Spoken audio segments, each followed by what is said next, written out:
The richest woman in the world was simply walking arm in arm with her son, but her soon-to-be daughter-in-law mistook her for a homewrecker. Panicking, the fiancée quickly texted her future mother-in-law to complain. As soon as she received the message, the mother-in-law grabbed her husband, the CEO, by the ear and demanded to know who this other woman was. The CEO, utterly confused, was certain there had to be a misunderstanding and promised to go explain everything to his fiancée. Only then did the mother-in-law relax. But as soon as the CEO left, the fiancée jumped out of her car and, without hesitation, slapped her future mother-in-law across the face. At that moment, the mother-in-law recognized her, but the fiancé had no idea who she had just slapped. Before anyone could clear things up, the fiancé pulled out some photos she had secretly taken and publicly accused the woman of being a mistress. A crowd quickly gathered, pointing fingers and condemning the woman for her immoral behavior. The mother-in-law, stunned, asked the fiancé if she even knew who she was talking to, but the fiancé took it as a challenge. Despite the woman's repeated attempts to explain that she was, in fact, her future mother-in-law, the fiancé refused to believe her. After all, the woman only looked a few years older than her. How could she possibly be her fiancé's mother? Enraged, the fiancé slapped her again. The wealthy woman, watching her son's fiancé act so arrogantly, was deeply disappointed. But since this was the woman her son had chosen, she decided to give her one last chance. She pulled out her phone, ready to show the text messages that would clear up the misunderstanding. However, the fiancé didn't even look at the phone. She grabbed it and threw it to the ground, smashing it. Then she yanked the woman's hair, bragging that with her super-rich mother-in-law backing her, she feared no one. The wealthy woman warned her that she would regret not looking at the phone. At this point, the fiancé's best friend picked up the broken phone and handed it to her. But seeing that it was damaged only made the fiancé more furious. She slapped the woman again, accusing her of stalling and wasting time until her husband arrived to save her.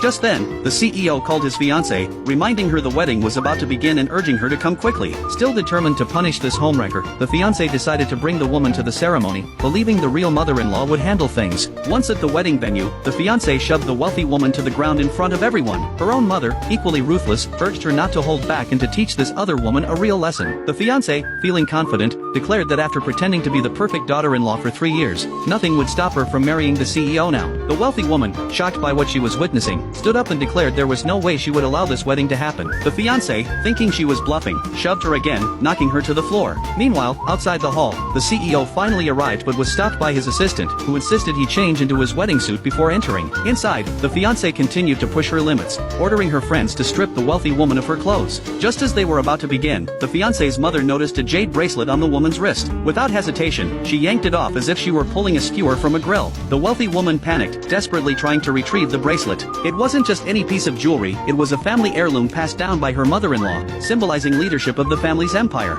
Seeing how distressed the woman was, the fiancé used it to her advantage, threatening to break it unless the woman publicly kneeled and confessed to being the other woman. What the fiancé didn't realize was that her actions over the next 10 minutes would lead